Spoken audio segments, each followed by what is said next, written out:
ప్రార్థన చేసుకుందాం.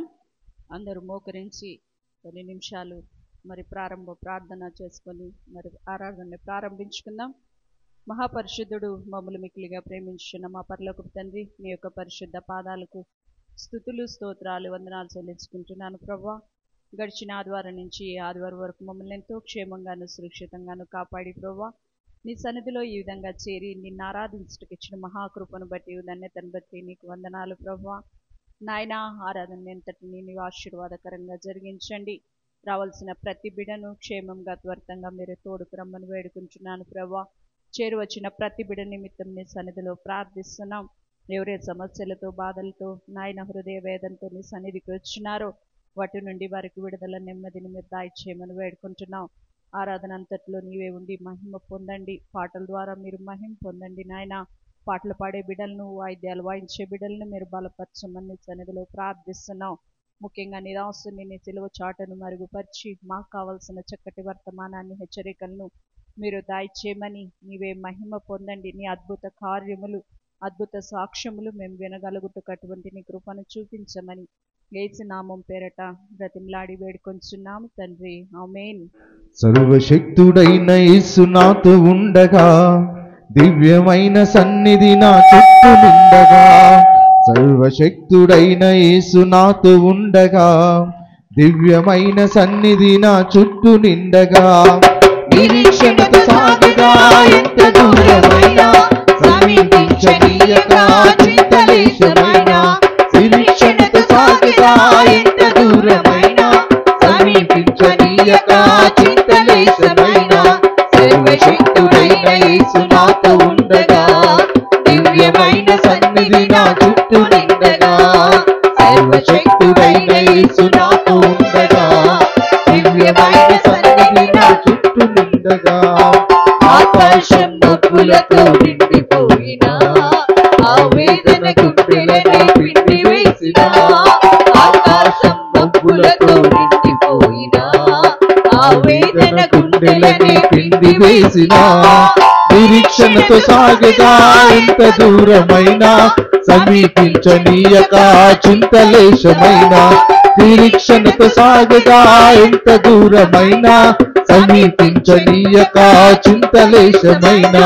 సర్వశక్తుడైన యేసు నాతో ఉండగా, దివ్యమైన సన్నిధి నా చుట్టూ నిండగా. సర్వశక్తుడైన యేసు నాతో ఉండగా, దివ్యమైన సన్నిధి నా చుట్టూ నిండగా. అలసటతో నా దేహం బండబారినా, కదలనని పాదాలు మొండికేసినా. అలసటతో నా దేహం బండబారినా, కదలనని పాదాలు మొండికేసినా. నిరీక్షణతో సాగగా ఎంత దూరమైనా, సమీపించనీయక చింతలేశమైనా. నిరీక్షణతో సాగగా ఎంత దూరమైనా, సమీపించనీయక చింతలేశమైనా. సర్వశక్తుడైన యేసు నాతో ఉండగా, దివ్యమైన సన్నిధి నా చుట్టూ నిండగా. సర్వశక్తుడైన యేసు నాతో ఉండగా, దివ్యమైన సన్నిధి నా చుట్టూ నిండగా. నిరీక్షణతో సాగగా ఎంత దూరమైనా, సమీపించనీయక చింతలేశమైనా. నిరీక్షణతో సాగగా ఎంత దూరమైనా, సమీపించనీయక చింతలేశమైనా. సర్వశక్తుడైన యేసు నాతో ఉండగా, దివ్యమైన సన్నిధి నా చుట్టూ నిండగా. సర్వశక్తుడైన యేసు నాతో ఉండగా, దివ్యమైన సన్నిధి నా చుట్టూ నిండగా. సేదీర్చు సెలయేరు ఎండిపోయినా, ఆదరించు స్నేహితులు వీడిపోయినా. సేదీర్చు సెలయేరు ఎండిపోయినా, ఆదరించు స్నేహితులు వీడిపోయినా. నిరీక్షణతో సాగగా ఎంత దూరమైనా, సమీపించనీయక చింతలేశమైనా. నిరీక్షణతో సాగగా ఎంత దూరమైనా, సమీపించనీయక చింతలేశమైనా. సర్వశక్తుడైన యేసు నాతో ఉండగా, దివ్యమైన సన్నిధి నా చుట్టూ నిండగా. సర్వశక్తుడైన యేసు నాతో ఉండగా, దివ్యమైన సన్నిధి నా చుట్టూ నిండగా. హల్లెలూయా హల్లెలూయా హల్లెలూయా హల్లెలూయా. మన రెండు హస్తాలు దేవుని వైపు చాపి దేవుని ఆరాధిద్దాం, దేవుని స్తుతిద్దాం. ప్రతి ఒక్కరూ ఎవ్వరూ మౌనంగా ఉండవద్దండి. స్త్రీలే గాని, పురుషులే గాని, పిల్లలే గాని, వృద్ధులే గాని, ప్రతి ఒక్కరూ దేవుని ఆరాధిద్దాం. నాలో ఈ వాక్యము ద్వారా నాతో మాట్లాడుతున్నా. శరీర క్రియలన్నీయు నాలో నశింపచేయుమయా.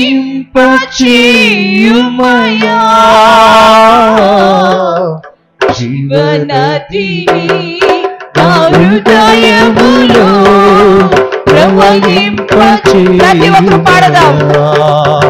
నీవు జీవనదివి యేసయ్యా, నా హృదయములో ప్రవహింపచేయుమయా. బలహీన సమయములో నీ బలము ప్రసాదించుము. బలహీన సమయములో నీ బలము ప్రసాదించుము. జీవనదిని నా హృదయములో ప్రవహింపచేయుమయా. జీవనదిని నా హృదయములో ప్రవహింపచేయుమయా. ఎండిన ఎముకలన్నీయు తిరిగి జీవింపచేయుమయా. ఎండిన ఎముకలన్నీయు తిరిగి జీవింపచేయుమయా. జీవనదిని నా హృదయములో ప్రవహింపచేయుమయా. జీవనదిని నా హృదయములో ప్రవహింపచేయుమయా. హల్లెలూయా. ఆత్మీయ వరములతో నన్ను అభిషేకం చేయుమయా. ఆత్మీయ వరములతో నన్ను అభిషేకం చేయుమయా. జీవనదిని నా హృదయములో ప్రవహింపచేయుమయా. జీవనదిని నా హృదయములో ప్రవహింపచేయుమయా. బలహీన సమయములో ఎండిన ఎముక వలె నన్ను బలము నా బలహీన సమయములో, నా ప్రసాదించుము. నిరాశ సమయములో, బలహీన నా నిస్పృహ సమయములో సమయములో నీవు నన్ను ఆదుకో యేసయ్యా. నీ ఆయన వైపు బలము చూస్తున్నావా ప్రియ సంగమా? నీ యొక్క రోదనలో ఆయన వైపు చూస్తున్నావా ప్రియ సంగమా? నీ వేదనలో ఆయన వైపు చూస్తున్నావా? ఎవరి వైపు నీవు చూస్తున్నావు? మనకున్న సమస్యలన్నీ తీర్చే దేవుడు ఆయన. ఎండిన ఎముకలలో జీవము పోసేవాడు ఆయన. ప్రతి రోదన నుండి విడిపించేవాడు ఆయన. మన నిరాశలో ఆయన మనకు ఆశను కలిగించే దేవుడై ఉంటున్నాడు. ప్రియ సంగమా, ప్రియ సహోదరుడా, ప్రియ సహోదరి, నీ ఆత్మీయ క్రియలు ఏ విధంగా ఉంటున్నవి? నీ ఆత్మీయ క్రియలు ఆయనకి ఇష్టంగా ఉంటున్నవా? నీ దీపము, నీ ఆత్మీయ దీపము బలపరచబడుతున్నదా? ప్రియ సంగమా, ఒక్కసారి ఆయన వైపు చూద్దాం, దేవుణ్ణి ఆరాధిద్దాం. ఆయన జీవ జలము నది అయించున్నాడు. ఆయన ఇచ్చు నీరు త్రాగు ప్రతి వాడు ఎన్నటికి దప్పిక కొనడని మనం వింటున్నాం. అవును ప్రియ సంగమా, ఆయన ఇచ్చే నీటి కొరకు, ఆయన ఇచ్చే ఆశీర్వాదము కొరకు, ఆయన ఇచ్చే దీవెన కొరకు నీవు ఆశపడగలుగుతున్నావా ప్రియ సంగమా? నీవు ఎదురు చూడగలుగుతున్నావా ప్రియ సహోదరుడా, సహోదరి? ఎంతవరకు ఆయన వైపు చూస్తున్నావు? నీవు ప్రక్కకు చూసినా, నీ బంధువులను ఆశ్రయించినా, నీకు నీవే కుమిలిపోయినా దాని వలన ప్రయోజనం లేదు ప్రియ సహోదరుడా, సహోదరి. జీవ జలమును ఆయన ఇచ్చే దేవుడై ఉంటున్నాడు. మన సమస్యలను తీర్చే దేవుడై ఉంటున్నాడు ఆయన. మరి ఆయన పైన నీ భారం వేయటకు నీవు ఇష్టపడుతూ ఉన్నావా? ఆయన పై నీ భారం వేయటకు నీవు ఇష్టపడుతూ ఉన్నావా? ప్రియ సహోదరుడా, ప్రియ సహోదరి, ఒక్కసారి మధ్యాహ్న సమయమందు ఆయన వైపు చూద్దాం. యేసయ్యా, నీ వైపు చూచుట నాకు నేర్పించయ్యా. నా బలహీనత సమయములో నిన్ను చూడ నాకు నేర్పయ్యా. ఎండిన ఎముకల్లో జీవమును పోసి గొప్ప సైన్యముగా నిలబెట్టిన దేవుడు నీవు కదా ప్రభువా. ఇదో నాయనా, నేను ఎండిన స్థితిలో ఉన్నానయ్యా. నా ఆత్మీయ జీవితము ఎండిన స్థితిలో ఉన్నది ప్రభువా. ఈ మధ్యాహ్న సమయమందు నాతో నీవు మాట్లాడవా తండ్రి, నాతో నీవు మాట్లాడవా ప్రభువా. నా ఆత్మీయ జీవితము ఎండిన స్థితిలో ఉన్నదయ్యా. పరిశుద్ధాత్మ దేవా, నీవు నాతో మాట్లాడు. పరిశుద్ధాత్మ దేవా, నీవు నాతో మాట్లాడు. నీ ఆత్మను నాలోనికి పంపించయ్యా. నీ ఆత్మ కార్యమును నాలో నీవు జరిగించవా ప్రభువా. నోరు తెరిచి ఆయన అడుగుదామా ప్రియ సహోదరుడా, సహోదరి? ఆయన వైపు చూద్దామా? ఎవ్వరు మౌనముగా ఉండవద్దండి ప్రభువా. ఎందుకు పనికిరాని నన్ను నీవు ఏర్పరచుకున్న దేవుడు అయ్యా. అయితే నేను ఇంకా అదే స్థితిలో ఉండాలని ఆశపడుతున్నాను ప్రభువా. నీలో నేను రాలేకపోతున్నాను అనుకుంటున్నావేమో. ఆయన చేయి చాచి నిన్ను పిలుచుటకు సిద్ధముగా ఉంటున్నాడు. ఆయన కౌగిటిలో నిన్ను చేర్చుటకు సిద్ధంగా ఉంటున్నాడు. ఎండిన స్థితిలో ఉన్న నిన్ను బలపరచుటకు ఆయన సిద్ధముగా ఉంటున్నాడు. నీవు సిద్ధముగా ఉన్నావా? ఆయన యొక్క ఆశీర్వాదమును పొందుటకు, ఆయన బలమును పొందుటకు నీవు సిద్ధముగా ఉన్నావా ప్రియ సంగమా? నీకు నీవే పరీక్షించుకో, నీకు నీవే పరీక్షించుకో. యేసు ప్రభువా, నీవు నా కొరకు విలువైన రక్తాన్ని ఇచ్చావే. నీవు నన్ను విమోచించావే. నీ పేరు పెట్టి నన్ను పేరు పెట్టి పిలిచావే. నీ ప్రియ బిడ్డగా నన్ను నువ్వు సిద్ధపరచుకున్నావే. ఇంకా నేను ఏ స్థితిలో ఉంటూ ఉన్నానో నన్ను నీవు ఒక్కసారి దర్శించవా ప్రభువా. నీ మెల్లని స్వరమును నాకు వినిపించవా ప్రభువా. నీ మెల్లని స్వరమును నాకు వినిపించవా ప్రభువా. ఎండిన ఎముకల్లో నీవు జీవమును పోసి గొప్ప సైన్యముగా నిలబెట్టిన దేవుడు కదా ప్రభువా. ఇగో ఎండిన స్థితిలో నా ఆత్మీయ జీవితం ఉంటుంది ప్రభువా. ఎందుకు పనికి రాని స్థితిలో నా జీవితం ఉంటుంది ప్రభువా. నీ దీపమును నాలో ఉంచు ప్రభువా. నీ ఆత్మ శక్తిని నాకు ఉంచు ప్రభువా. నీ పరిశుద్ధాత్మ నింపుదలను నాకు ఇవ్వు ప్రభువా. నీ పరిశుద్ధాత్మ శక్తిని నా కొరకు నీవు ఇవ్వు ప్రభువా. ప్రార్థిద్దాం. ప్రతి ఒక్కరూ ఆయన వైపు చూద్దాం. పరిశుద్ధాత్మ శక్తి కొరకు నీవు కనిపెడుతున్నావా ప్రియ సహోదరుడా, సహోదరి? ఆయన సమీపముగా ఉంటున్న దేవుడై ఉంటున్నాడు. ఆయన జీవ జలపు ఊటగా ఉంటూ ఉన్నాడు. ప్రియ సంగమా, ఆయన ఇచ్చు బహుమానము కొరకు మనం ఎదురు చూద్దాం, ప్రార్థించుకుందాం. మహాపరిశుద్ధుడు, మమ్ములు మిక్కిలిగా ప్రేమించిన నా తండ్రి, నీకు స్తోత్రాలు నాయనా. ఈ స్తుతి ఆరాధన నీకు సమర్పించుకుంటున్నామయ్యా. అవును తండ్రి, ఎండిన ఎముకల్లో నీవు జీవమును పోసిన దేవుడు. మా ఆత్మీయ జీవితాలను నువ్వు సరిచేయగల దేవుడు. మా బలహీన సమయంలో నీవు మాకు బలమునిచ్చే దేవుడు ప్రభువా. నీవు నిత్యము ప్రవహించు జీవ జలపు నదిని నాయన, అటువంటి జీవ జలపు నాయన ఊట దగ్గరకు మేము రాగలుగుతూ ఉన్నామా ప్రభువా.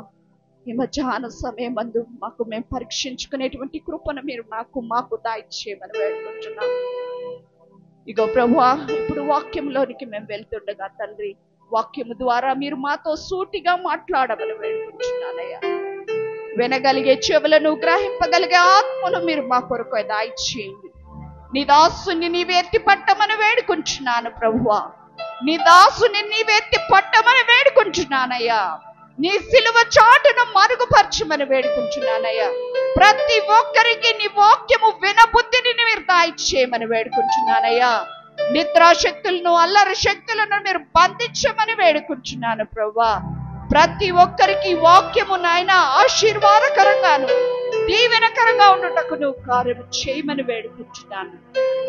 నీవే ఆత్మ కార్యమును నువ్వు జరిగించి చక్కటి వర్తమానాన్ని మీరు అనుగ్రహించి మీరు మహిమ పొందమని, వాక్యము ద్వారా మీరు మా హృదయాల్ని తృప్తిపరచమని యేసు నామం పేరట బ్రతిమలాడి వేడుకొంచున్నాము తండ్రి.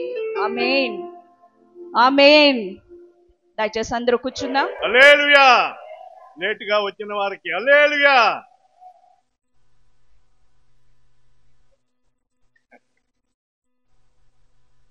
ఇప్పుడు కూడా వస్తా ఉన్నారండి.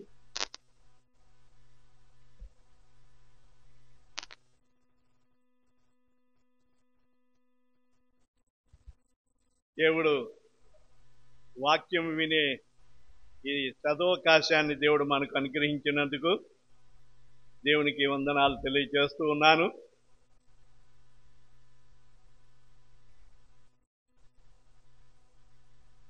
మొదటి కొరింథీ పత్రిక 7వ అధ్యాయము 23వ వచనం చదువుకుందాం. మీరు విలువ పెట్టి కొనబడిన వారు గనుక మనుషులకు దాసులు కాకుడి. చాలండి. అపోస్తలుడైన పౌలు కొరింథీ సంఘానికి ఈ పత్రిక వ్రాస్తూ, కొరింథీ పట్టణం అంటే చాలా ధనికులుండే ప్రాంతం అన్నమాట అండి. వాడల రేవు ఉంది. ఎప్పుడు వాడలు వస్తూ ఉంటాయి, ఎగుమతులు దిగుమతులు జరుగుతూ ఉంటాయి, స్మగ్లింగ్స్ బాగా జరుగుతూ ఉంటుంది. ఆ రోజుల్లోనే మహా ధనికులు ఆ కొరింథీ సంఘము, పౌలు గారు ఆ సంఘాన్ని దర్శించినప్పుడు వాళ్ళు ఒక రకమైన అభిప్రాయం ఉండేది. ఎందుకంటే ఎవరు తక్కువ కాదు, బాగా చదువుకున్న వారు ఉన్నారు, బాగా ధనికులు ఉన్నారు, కోటీశ్వరులు ఉన్నారు, మంచి మంచి వ్యాపారస్తులు ఉన్నారు. పేదవారు తక్కువ, ధనికులు ఎక్కువ. ఆ ధనికులు ఎప్పుడు కూడా మాకేం తక్కువ, మాకు అన్నీ ఉన్నాయి, మేమన్నీ కలిగి ఉన్నాము, మేము ఎవరికి తీసిపోలేదు అని ఒక రకమైన అతిశయము. అందులో కొంతమంది పౌలు ద్వారా రక్షింపబడిన వారు ఉన్నారు. కొంతమంది పేతురు, కేపా అంటే పేతురు ద్వారా రక్షింపబడిన వారు ఉన్నారు. ఇంకా ఆ ప్రాంతంలో వలస అంటే ఇప్పుడు బెంగళూరులో ఉన్నారంటే బెంగళూరులో పనులు చేసుకోవటానికి ఒరిస్సా నుండి, ఆంధ్ర నుండి, అనేక ప్రాంతాలు, అటు మరి చెన్నై నుండి, కేరళ నుండి పనులు చేసుకోవటానికి, ఎందుకంటే మహాపట్నం కాబట్టి ఆ పట్టణంలో ఏ పని చేసుకున్నా బాగా జరుగుతుందని ఆ ప్రాంతానికి వస్తారు. బెంగళూరులో ఒక రకమైన భాష కాదు. బెంగళూరులో ఒక సంవత్సరం 2 సంవత్సరాలు ఉంటే హిందీ వస్తుంది, ఉర్దూ వస్తుంది, మరి కన్నడ వస్తుంది, అలాగే మరి కేరళ భాష కూడా, మలయాళం కూడా వస్తుంది. చాలా భాషలు నేర్చుకోవచ్చు.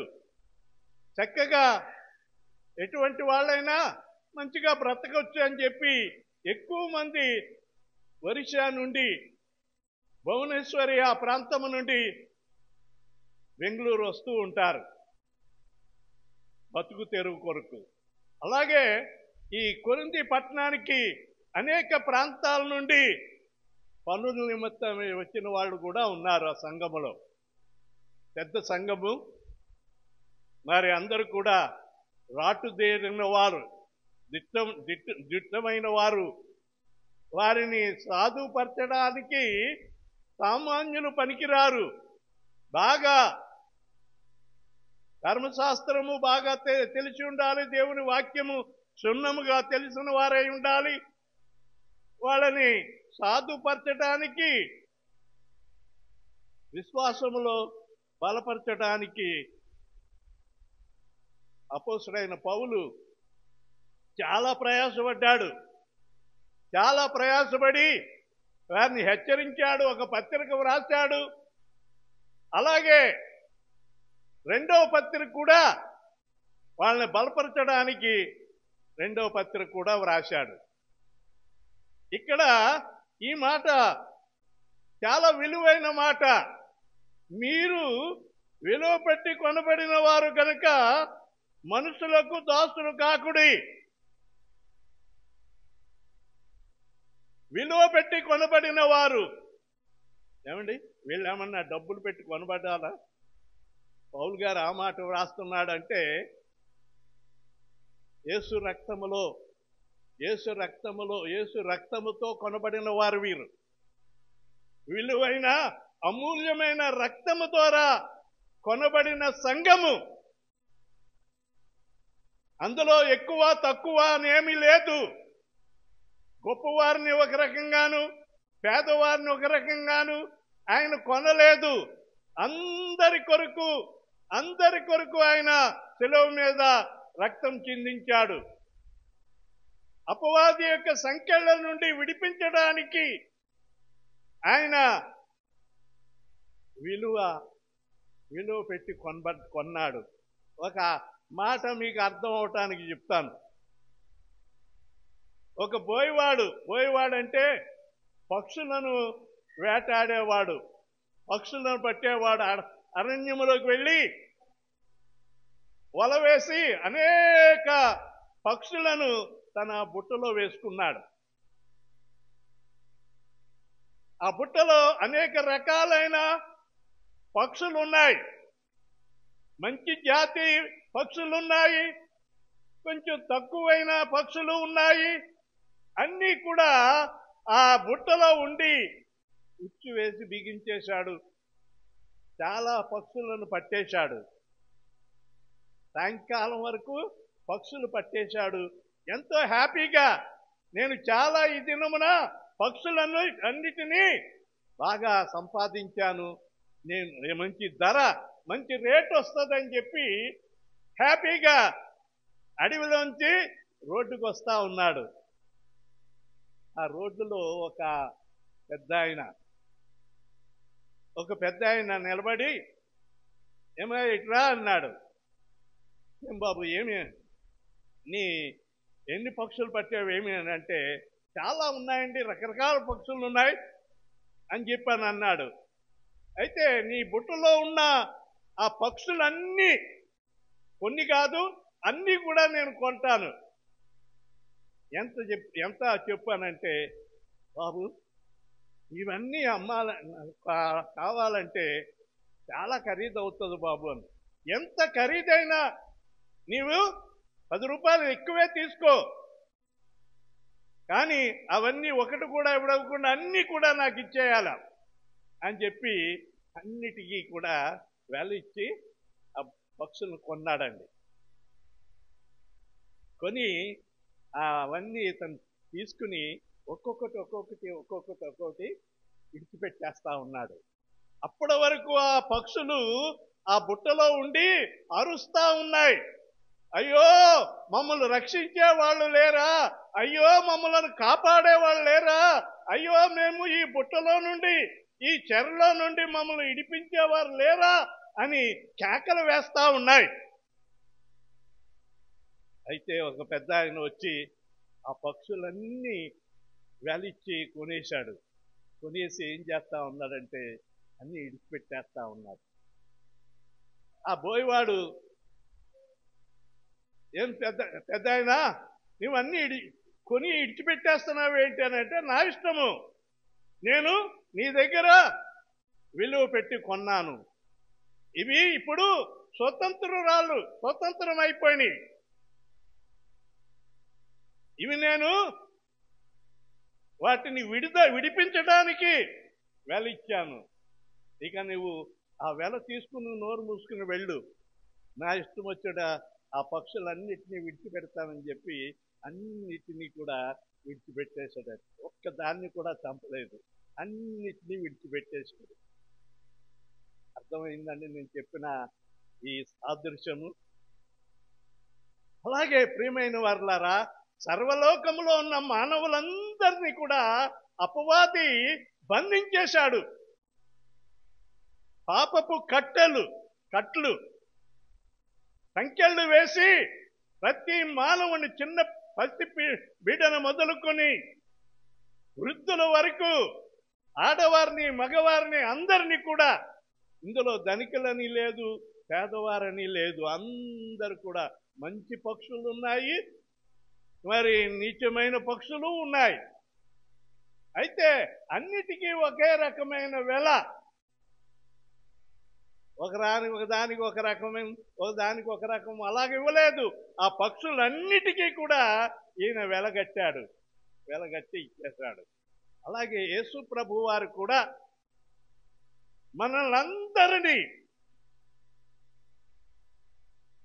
విలువ పెట్టి కొన్నాడు. ఏంటి విలువ అంటే తన రక్త పరోక్షం అవశ్యం అని వేదాల్లో చెప్పబడుతుంది. రక్త పరోక్షము, రక్తం చిందించడము అవసరము. మనుషుడు విడిపింపబడాలంటే, మనుషుడు వారి యొక్క పాపముల నుండి విడిపింపబడాలంటే రక్తము చిందించడం అవసరము. అది ఎవరిది? పుణ్యదానమై ఉండాల. పుణ్యదానము పాపముతో కలంకముతో ఉండిన రక్తము కాదు, అది పరిశుద్ధమైన రక్తము. ఎవరా పరిశుద్ధుడు అని అంటే, యేసు ప్రభు వారు లోకానికి వచ్చి మన కొరకు ఆయన పరిశుద్ధముగా జీవించి మన కొరకు ఆయన యుక్త వయసులోనే తన రక్తాన్ని మన కొరకు ధారపోసి మనల్ని కొన్నాడు. అందుకనే పౌలు గారు అంటున్నారు, మీరు విలువ పెట్టి కొనబడిన వారు. మనం ఎవరండి? ఏమా, మీరు మామూలు మనుషులు కాదు, సామాన్యులు కాదు అయ్యా, మీరు విలువ పెట్టి కొనబడ్డారు. నీవు నీ సొత్తు కాదు, దేవుని సొత్తు, యేసయ్య సొత్తు. యేసయ్య నిన్ను కొనుక్కున్నాడు, ఆయన నిన్ను ప్రదానం చేసుకున్నాడు. ప్రదానం చేసుకున్న వాళ్ళని మరి వేరే వారికి ఇవ్వటానికి ఇష్టపడతారండి? ప్రదానం చేసుకున్నారంటే ఏదో ఒక వస్తువు ఇచ్చి నాది అమ్మాయి నాది అని చెప్పి మరి అనిపించుకుంటారు. అది అందరికీ తెలిసిందే. వక్కా శాస్త్రం అంటారు ఏమండి, ఇది ప్రధానము చేయబడిన వారు. అయితే సర్వలోకములో ఉన్న మానవుల అందరినీ కూడా ఆయన ప్రదానం చేసుకుని ఆయన విలువైన రక్తాన్ని మనకు ఏమండి ఒక వస్తువుగా ఇచ్చి మనల్ని విడిపించాడు. ఇది నాది, ఈ వస్తువు నాది ఎవరికి చెందకూడదు, ఇది నాది అని ఆయన ముద్ర వేసేసుకున్నాడు. దేవుని స్తోత్రం చెప్దామా? హల్లెలూయా, హల్లెలూయా. అందరూ సంతోషంగా చెప్పాలి, హల్లెలూయా. నీవు నీ సొత్తు కాదు, సాతాను సొత్తు కాదు. సాతాను అమ్మేశాడు. సాతాను యొక్క కట్లలో నుండి విడిపింపబడ్డావు. రోమా పత్రికలో చదవక్కర్లేదు, కానీ అక్కడ అయ్యో ఇటు మరణము నుండి నన్ను విడిపింపగలవాడు ఎవడున్నాడని చెప్పి అక్కడ ఒక వ్యక్తి ఆర్తనాదం చేస్తా ఉన్నాడు. ఇట్టి మరణము నుండి, ఇట్టి మరణము శాపగ్రస్తమైన మరణం. శాపగ్రస్తమైన మరణానికి మానవులు పోతూ ఉంటే ఆ దేవాతి దేవుడు తన ప్రియ కుమారుడైన యేసు ప్రభువుని మన కొరకు దానముగా ఇచ్చి ఆయన రక్తము ద్వారా మనలను కొనుక్కున్నాడు. కనుక మీరు విలువ పెట్టి కొనబడిన వారు గనుక మనుషులకు దాసులు కాకుడి. మరలా మీరు మనుషులకు దాసులు, మనుషులంటే లోకమునకు మీరు దాసులు కావద్దు. మీరు లోకానికి దాసులు కాదు, మీరు విలువ పెట్టి కొనబడ్డారు. మీ కొరకు మరొకసారి యేసు ప్రభువు వారు రానయ్యున్నాడు. విలువ పెట్టి కొనేసి వెళ్ళిపోయాడు ఆయన. మరలా ఆయన వస్తాడు పెండ్లి గడియ వచ్చినప్పుడు. ఏమండి, మనం ఎప్పుడు చూస్తూ ఉన్నాం, అమ్మాయి ఇక ప్రధానమైందంటే ఇక 3 నెలలకో 6 నెలలకో సంవత్సరానికో ఏం చేస్తారండి, ఆ పెండ్లి కుమారుడు ఆత్రపడతా ఉంటాడు. ఎప్పుడు నేను మా పెండ్లి కుమార్తెను, నా ప్రదానం చేసుకున్న స్త్రీని నేను వివాహం చేసుకుంటానని అక్కడ ఆత్రపడుతూ ఉంటాడు. ఇంకా అమ్మాయి చదువుకుంటుంది, అమ్మాయి ఇంకా ఉద్యోగం చేయాలి, లేకుంటే అదని ఇదండి అని చెప్పి ఇక ఆలస్యం చేసేది అమ్మాయిదే. అబ్బాయి రెడీగా ఉన్నాడు, ఆయన ఎప్పుడంటే అప్పుడు రెడీగా ఉన్నాడు. సంఘమే కన్యక, అందులో పురుషులు ఉన్నారు, స్త్రీలు ఉన్నారు. పురుషులు స్త్రీలని మనమంతా ఆత్మలు అనమాట, దేవుని ఆత్మలము. ఆయన మనుషులతో కాదు వివాహం చేసుకునేది, దేవుని ఆత్మలు, దేవుని చేత విడిపింపబడిన ఆత్మలు.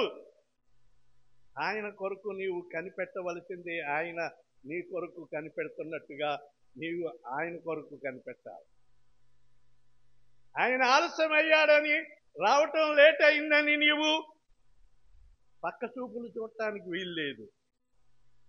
ఏమండి, పక్క చూపులు చూడటానికి వీల్లేదు. అక్కడికి ఇక్కడికి వాళ్ళని చేసుకుంటాను వీళ్ళు చేసుకుంటానని వెళ్ళటానికి వీల్లేదు. నువ్వు విలువ పెట్టి కొనబడ్డావు. నీవు నీ సొత్తు కాదు, నీవు ఎట్లా అంటే అట్లా వెళ్ళటానికి వీలు లేదు. ఈ లోకములో మన కుటుంబములో జరిగే తంతు ఎలాగో అలాగే ప్రేమైన వారి ఆత్మీయులకు దేవుడు ఆయన వరుడుగా రానయ్యున్నాడు. ఆయన వచ్చి వివాహం చేసుకోవటానికి నిన్ను మధ్యాకాశంలోనికి తీసుకుని వెళ్తాడు. మా సర్కారు ప్రాంతంలో రాజమండ్రిలో వివాహం చేసుకోవటానికి ఏమండి కళ్యాణ మండపాలు ఎక్కడంటే అక్కడ ఉన్నాయి. బెంగళూరులో లక్షల కొలది విలువైన కళ్యాణ మండపాలు ఉన్నాయి. మరి ఇంకా మనకు తగ్గట్టు మన కళ్యాణ మండపాలు ఉన్నాయి. రాజమండ్రిలో కూడా, గుంటూరులో, విజయవాడలో కళ్యాణ మండపాలు ఉన్నాయి. కానీ ఈ మధ్య నాకు ప్రత్యేకమైన ఆఫర్ ఏంటంటే, పడవ ఉంటుంది, మన చర్చి కంటే పెద్దగా ఉంటుంది, బోట్ అనమాట అండి. దానికి 3 అంతస్తులు ఉంటాయి. మనకి పైన ఏమీ లేదనుకోండి, 3 అంతస్తులు, కింద అండర్ గ్రౌండ్, పైన మరి భోజనాలకి వినోదాలకి పైన, ఆ పైన వివాహం చేయటానికి అలా 3 రకాలుగా స్టెప్స్ ఉంటాయి. అక్కడ వివాహం చేస్తారని డబ్బు, అది వెరైటీగా ఉంటుందని ఆ పడవ ఆ గోదావరిలో ఆ స్టెప్ అది తిరుగుతూ ఉంటుంది, వివాహం జరుగుతూ ఉంటుంది. అలాగే మరి యేసు ప్రభు వారు వివాహం ఎక్కడంటే మధ్యాకాశంలో జరుగుతుందండి. మధ్యాకాశంలో ఆ వివాహం చాలా వైభవంగా ఉంటుంది. ఏడేండ్లు విందు అంట. యేసు ప్రభు వారితో వివాహం అనేది చాలా ఘనమైనది, ఎంతో మరి అభ్రంగా జరిగే ఆ వివాహం కొరకు ఈ లోకములో ఉండే ఈ సంఘ వధువ సిద్ధపడతా ఉంది. అయితే ఈలోగా మనుషులు చంచలత్వం ఉంది. చంచలత్వం అంటే అప్పటి వరకు మరి నిలబడే వాళ్ళు నిలబడతారు. దేవుని నమ్మి జాగ్రత్తగా ఉండాలి. ప్రభువు నిన్ను పిలిచే వరకు పిలిచిన వాడు నమ్మదగిన వాడు. ఆయన నిన్ను పిలిచి ఏర్పరచుకున్నాడు. ఆయన సొత్తు నీవు అని చెప్పి దేవుడు చెప్తా ఉన్నాడు పౌలు ద్వారా. అయితే ఇక్కడ ప్రియమైన వారులారా, మీరు మనుషులకు దాసులు కాకుడి. మనుషులకు దాసులు కాకుడి. మనుషులంటే లోకమునకు దాసులు కాకుడి. దాసులంటే ఏంటి? విడిచిపెట్టి వచ్చేసాం. ఆ లోకాన్ని విడిచిపెట్టేసి మనము ప్రత్యేకింపబడిన వారము, ఎక్లీషియా అని అంటారు దాన్ని. పిలువబడిన వారు, లోకము నుండి పిలువబడిన వారు. ఇది పరిశుద్ధ సంఘము, పరిశుద్ధ జనము. అయితే అపవాది చాలా కుయుక్తి కలివాడండి. నిన్ను యేసు ప్రభు అమ్మినట్టే అమ్మాడు, కానీ నీ మీదే ఉంది కన్ను. నీ మీదే కన్ను ఉంది. ఎలాగైనా నిన్ను తన దానిగా, తన వాడిగా చేసుకోవాలని. అందుకనే ఇందులో నుండి దేవుణ్ణి నమ్ముకున్నావు, దేవుల్లో ఉంటున్నావు, దేవుల్లో సాగిపోతున్నావు, వచ్చే మరి దేవుని ఆదరణ, దేవుని దీవెనలు పొందుకుంటూ ఉన్నావు. అయితే సాతాను ఏం చేస్తా ఉందంటే నీకు వల వేస్తా ఉన్నాడు. మరలా వల వేస్తా ఉన్నాడు. ఎందుకంటే నీ మనసును మరలా లాక్కోవడానికి, నిన్ను లోకములోనికి ఇట్టుకుపోవటానికి ఏం చేస్తున్నాడు? వల వేస్తున్నాడు. నీకు సమస్యల నుండి వదిలిపోవడానికి యేసయ్య నిన్ను విడిపించాడు. అయితే సాతాను ఏం చేస్తున్నాడంటే, చూడండి, ఒక వాక్యం చదువుదాం. నిర్గమాకాండం 14వ అధ్యాయం 13వ వచనం. నిర్గమాకాండము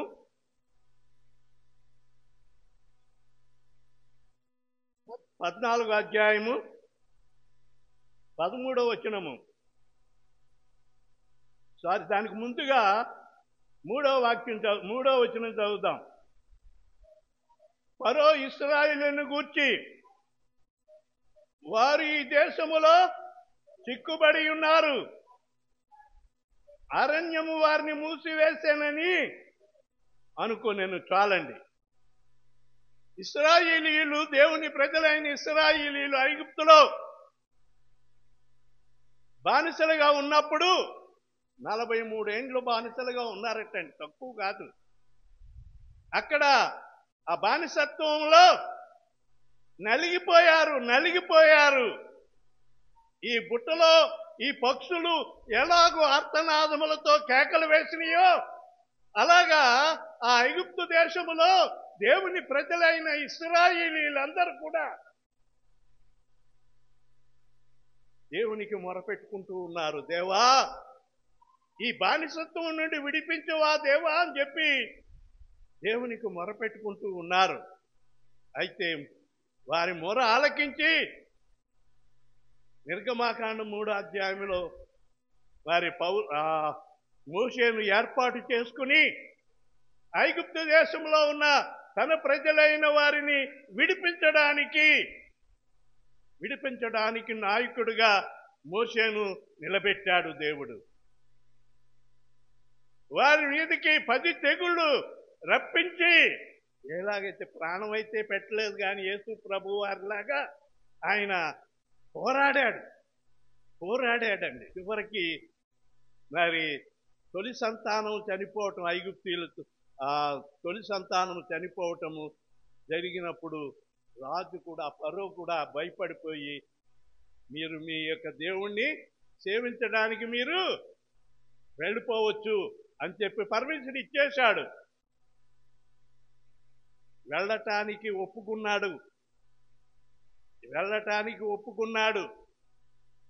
కానీ అపవాది చాలా కుయుక్తి గలవాడని చెప్తున్నాను కదా. ఎప్పుడు కూడా వాడి యొక్క సంఖ్యల్లోనే ఉండాలి. ఎవరు కూడా వాడి సంఖ్యల్లో నుండి వెళ్ళిపోకూడదు అని చెప్పి ఎదురు చూస్తున్నట్టుగా ఈ ఫరో హృదయాన్ని కఠినపరిచి ఇశ్రాయేలీయులు ఎక్కడికి వెళ్తారు? నా ఆధీనంలోనే ఉన్నారు. వారు విడిపింపబడినా వారు ఎక్కడి దాకా వెళ్తారు? నా ఆధీనంలో ఉన్నారని చెప్పి అక్కడ 3వ వచనంలో చెప్తున్నాడు. ఫరో ఇశ్రాయేలీయులను గూర్చి వారు ఈ దేశంలో చిక్కుబడి ఉన్నారు, ఈ దేశంలోనే ఉన్నారు, ఎక్కడికి వాళ్ళు వెళ్ళరు అనుకున్నాడు. అంతేకాదు ఇక్కడ ఏమని అంటున్నాడంటే, ఏమండి, అరణ్యము వారిని మూసివేసెను, అరణ్యం వారిని కప్పేసింది. ఈ అరణ్యములో నుండి భయంకరమైన సీను అరణ్యం అండి అది. ఎటు పోదామన్నా దారి లేదు. ఆ అరణ్యములో వారు ముందుకు వెళ్దామంటే ఎర్ర సముద్రము, ముందుకు పోదామంటే ఎర్ర సముద్రము, పొంగుతా ఉంది ఎర్ర సముద్రము.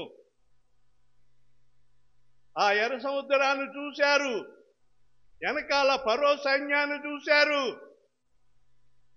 వీరు విడిపబడిన వారైనప్పటికీ వారిలో మనకులాగే కొంత భయం అనేది ఆవరించి మనం వెనక్కి లాగుతా ఉంది. ముందుగానే మోషేతో చెప్పారు, అయ్యా మమ్మల్ని కదిలించొద్దు, మేము ఈ బానిసత్వంలోని ఇక్కడే ఉంటాము, మేము ఇక్కడే బతుకుతాము అని చెప్పి కొంతమంది నాయకులు మోషే దగ్గరకు వచ్చి మొరపెట్టుకుంటే, పిచ్చోళ్ళారా, మీరెంతకాలము ఈ బానిసత్వంలో ఉంటారు? దేవుడు మంచి దేశాన్ని మనకి ఇవ్వబోతున్నాడు, పాలు తేనెలు ప్రవహించు మంచి దేశాన్ని మీకు ఇవ్వబోతూ ఉన్నాడు. దాన్ని కాదని మీరు ఈ బానిసత్వంలోనే ఎంతకాలం మగ్గిపోతారు? మీ సంతానమంతా ఇక్కడే బానిసలుగా చచ్చిపోయారు. దేవుడు అవకాశం ఇచ్చాడు మీరు విడుదల పొందటానికి అని చెప్తే వాళ్ళు సర్లే, ఏదో చెప్తున్నావు కాబట్టి సర్లే అని చెప్పి, ఏమంటే ఇష్టం లేదు, వాళ్ళు వీళ్ళు చెప్పిన దాని మీద బాప్తిసం తీసుకున్నాను కానీ నాకు అసలు ఇష్టం లేదు అనుకునే వాళ్ళు ఉంటారండి. మీరు కాదు, కొంతమంది ఉన్నారు. అయితే ఇక్కడ ఈ ఫరో అనుకుంటున్నాడు, ఇశ్రాయేలుని గురించి ఏమనుకుంటున్నాడంటే, వీరు అరణ్యములో చిక్కుబడి ఉన్నారు, వీరు అరణ్యములో ఈ దేశంలో చిక్కుబడి ఉన్నారు, అరణ్యము వారిని ముంచివేసింది. అయితే ప్రియమైన వారులారా, వెనక్కి చూశారటండి. ఎవరండి? ఇశ్రాయేలీయులు వెనక్కి చూశారట. రథాలు, గుర్రాలు, సైన్యము అబ్బో చాలా బీభత్సంగా సైన్యము వెనకాల తరుముకుంటూ వస్తా ఉన్నారు. వీళ్ళు ఎక్కిపోవటానికి లేదండి. ఇది చూస్తేనేమో అరణ్యము, భయంకరమైన అరణ్యము, కాకులు దూరని కారడి వెంట, ఇటు కొండలు, పర్వతాలు ఎక్కాలంటే పిల్లలతో మరి పైకి ఎక్కలేరు. ముందు చూస్తే ఎర్ర సముద్రము, మధ్యలో ఉండిపోయారండి. అది అలుసు చేసుకున్నాడు ఫరో. వీళ్ళు నా గుప్పట్లోనే ఉన్నారు, వీళ్ళను విడిపించే వాళ్ళెవరు కూడా లేరు అని చాలా సంబరపడ్డాడండి. ప్రేమైన వారులారా, వారిని చూసి ఏమంటున్నారో చూడండి 13వ వచనములో. అందుకు 12 మా జోలికి రావద్దు, ఐగుప్తునకు దాసులు మగుదమని ఐగుప్తులో మేము నీతో చెప్పలేదా? ఇక్కడ ఈ పెద్దలు అంటున్నారు, చూస్తే సైన్యము బీభత్సంగా వస్తా ఉన్నారు, మనల్ని హతము చేయటానికి వారు మన మీదకి వస్తా ఉన్నారు. ముందు చూద్దామంటే ఎర్ర సముద్రము పొంగుతూ ఉంది, ఈ మధ్యలో మేము ఇరుక్కుపోయాము. ముందే చెప్పాము కదా, మా జోలికి నువ్వు రావద్దు, నువ్వు ఏమీ చెప్పటానికి వీలు లేదు. మోషే మీద తిరగబడ్డారండి. అయ్యా, మోషే నాయకుడిగా ఉండి ఏం చేయాలో రాళ్ళు చిగురుకొచ్చి చంపేద్దామన్నంత కక్షతో ఉన్నారండి. యేసు ప్రభు వారిని కూడా అలాగే సిలువ వేయడి అని చెప్పి తన జనాంగమే ఆయన ద్వారా మేలు పొందిన వారు రొట్టెలు పెట్టగా చక్కగా కడుపారా తిన్నవారు వాళ్ళు. రొట్టెలు చేపలు కాంబినేషన్ బాగుంటుందట. రండి, నిప్పుల మీద కాల్చిన ఆ యొక్క చేపలు మరి రొట్టెలు చాలా బాగుంటాయి. అది అందుకనే ఆ రోజుల్లో వారు చాలా మంచిగా భుజించేవారు, కడుపారా తినేవారు. అటువంటి వాళ్ళు కూడా అయ్యో మాకు మంచి ఆహారం పెట్టాడు, మా వాళ్ళని బాగు చేశాడే అన్న కృతజ్ఞత కూడా లేదు. సిలువ వేయడి అని చెప్పి యేసు మీద తిరుగుబాటు చేసిన జనాంగము అలాగే మోషే మీద కూడా తిరుగుబాటు చేసి ఏమంటున్నారంటే మా జోలికి రావద్దు, ఐగుప్తునకు దాసులమవుదుము అని ఐగుప్తులోనే మేము నీవు చెప్పిన మాట ఇదే, మేము ఐగుప్తునకు దాసులమవుతాం. ఇక్కడ మీరు విలువ పెట్టి కొనబడిన వారు, మీరు లోకానికి దాసులు కావద్దు. అపవాది మిమ్మలను మాయ మాటలు పాడేసి మిమ్మలను నా చేతుల్లో నుండి మిమ్మల్ని అపహరించడానికి చూస్తున్నాడు. మీరు విలువ పెట్టి కొనబడిన వారు జాగ్రత్త అని పౌలు గారు హెచ్చరిస్తున్నాడు. ప్రియమైన సంగమా, దేనికి కూడా నీవు భయపడని అవసరం లేదు, భయపడద్దు. అందుకని ఏమంటున్నాడంటే 13వ వచనంలో, అందుకు మోషే భయపడకుడి, యెహోవా మీకు నేడు కలుగచేయు రక్షణను ఊరకే నిలిచి ఉండ చూడండి. దేవుని స్తోత్రం, హల్లెలూయా. మోషే వారిని ధైర్యపరుస్తున్నారు. ఎందుకు మీరు అధైర్యపడతారు? వారు ఎవరు? మిమ్మల్ని ఏమి చేయలేరు. ఇక ఈ ఐగుప్తుని ఇప్పుడు చూస్తున్నారే, ఈ సమస్య ఇప్పుడు చూస్తున్నారే, ఇక ఎన్నడూ కూడా మీరు ఆ సమస్యను చూడరు. దేవుని స్తోత్రం, హల్లెలూయా.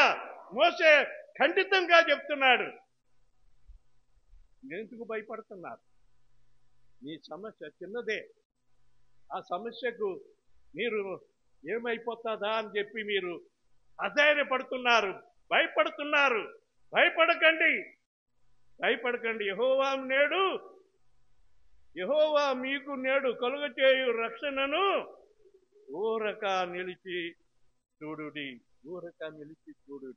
ఇంకేమంటున్నాడు? మీరు నేడు చూచిన ఈ ఐగుప్తీయులను ఇక మీదట మరి ఎన్నడూ చూడరు. మీరు ఎన్నడూ చూడరు ఈ సమస్య, మీకు ఎదురైన ఈ సమస్య ఇక ఎన్నడూ కూడా మీరు చూడరండి. ఇంకొచ్చిన సమస్య, అది ఏ సమస్య అయినా సరే దేవునికి అప్పగించాయా? దేవుని వైపు చూడండి. మీ దేవుడు మీ సమస్యను తొలగించడానికి ఆయన సిద్ధముగా ఉన్నాడు, కనిపెడుతున్నాడు. ఎంతకాలము వారు ఊరికే ఉంటారు, మొరపెట్టకుండా ఎంతకాలం ఉంటారు, ఎంతకాలం భయపడతారు అని చెప్పి ఆయన కనిపెడుతున్నాడు. ప్రియమైన వారులారా, మోషే దేవునికి మొరపెట్టాడు. దేవునికి మొరపెట్టాడు. చూడండి 15వ వచనములో, అంతలో యెహోవా మోషేతో, నీవేళ నాకు మొరపెట్టుచున్నావు. చూసారా, మోషే ఈ ప్రజల యొక్క భయాన్ని తొలగించడానికి చెప్పినా వీరు నమ్మని మూర్ఖతరము వారు వీరు. అయితే మోషే దేవుని సన్నిధిలోకి వెళ్ళి దేవునికి మొరపెడుతున్నాడండి. దేవా, వీరు చాలా భయపడుతున్నారు, ఎర్ర సముద్రము పొంగుతా ఉంది, మేము ముందుకు వెళ్ళటానికి భయపడుతున్నాము అని చెప్పినప్పుడు ఆయన ఏమంటున్నాడంటే,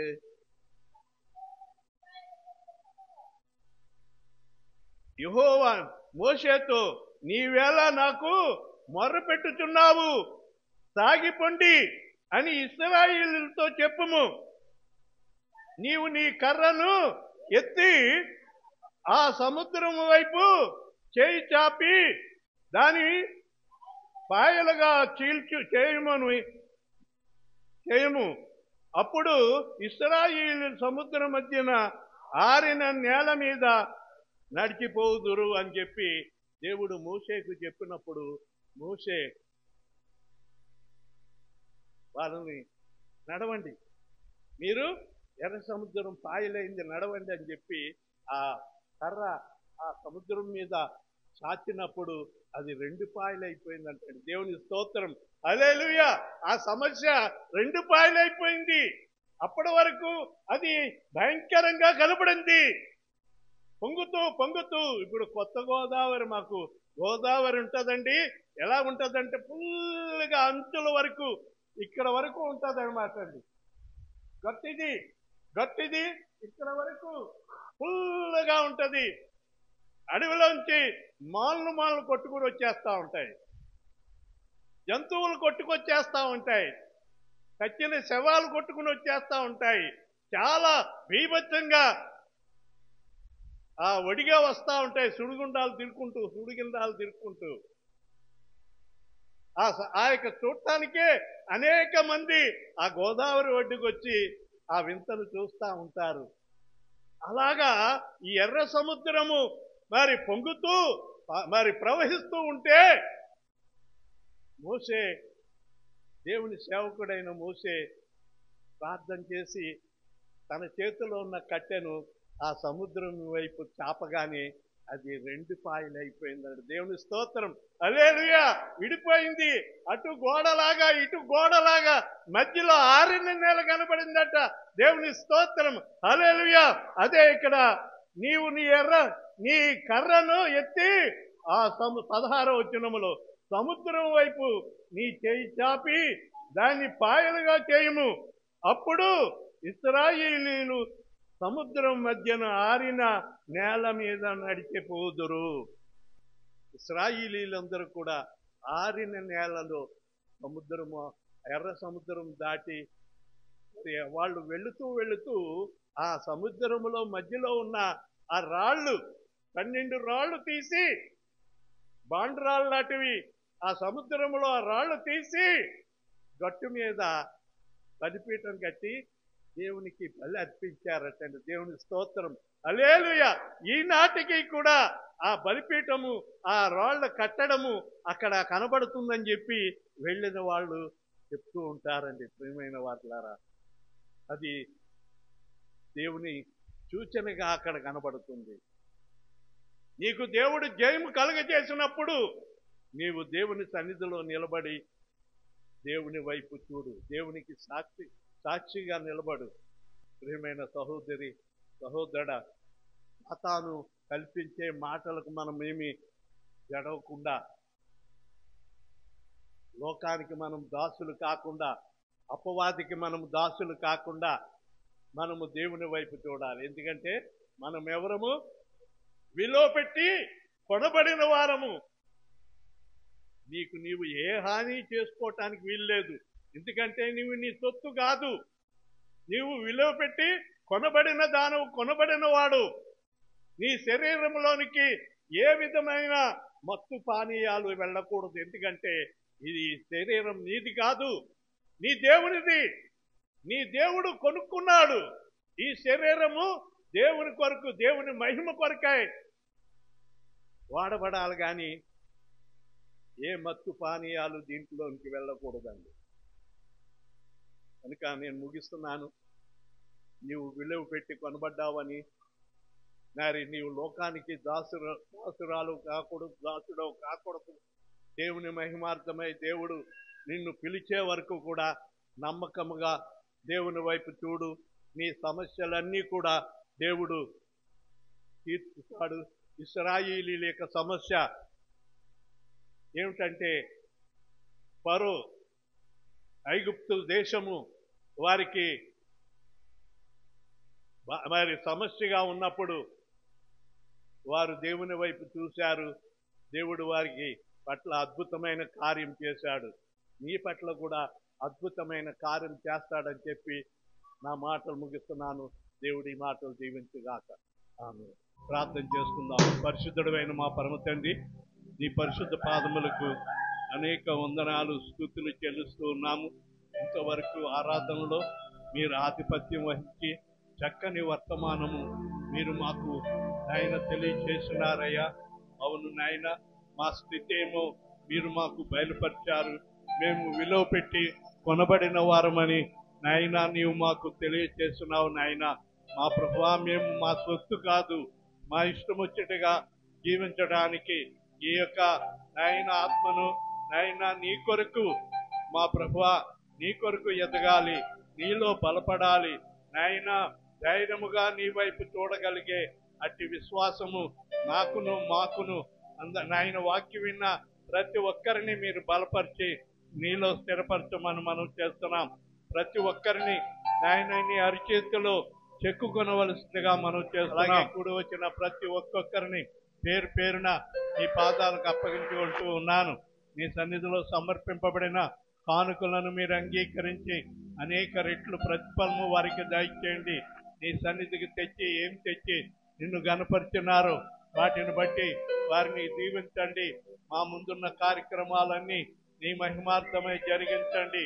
ఈ వారమంతా నీ నాయన నీ యొక్క హస్తము తోడుగా ఉంటే సాతానుకు మేము దాసులు కాకుండా, లోకానికి దాసులు కాకుండా నాయన నీ అరిచేతుల్లో చెక్కబడిన వారముగా ఉండుటకు నీ కృప మాకు అనుగ్రహించమని నజరేయుడైన యేసయ్య నామములో వేడుకొనుచున్నాను తండ్రి. ఆమేన్. మనమందరం నిలబడి స్తుతి కీర్తన పాడిన తర్వాత ఆశీర్వాదంతో సెలవు తీసుకుందాం. రాజనీకే స్తుతి స్తోత్రములు, గీతములు మంగా పనులు.